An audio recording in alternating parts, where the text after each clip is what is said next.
सवाल यादव फिल्म्स भोजपुरी सोनू चोर।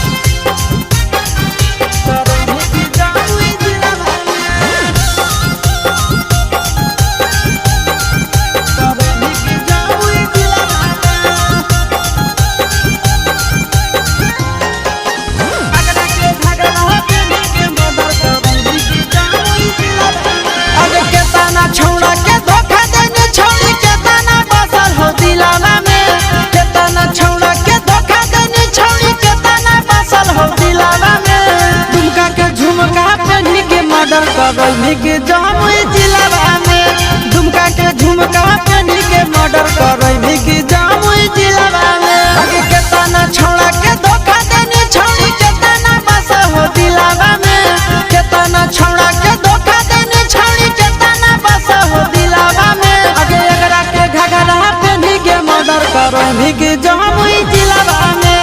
एकरा के घघरा पहनी के मर्डर करनी के जामुई जिलावा में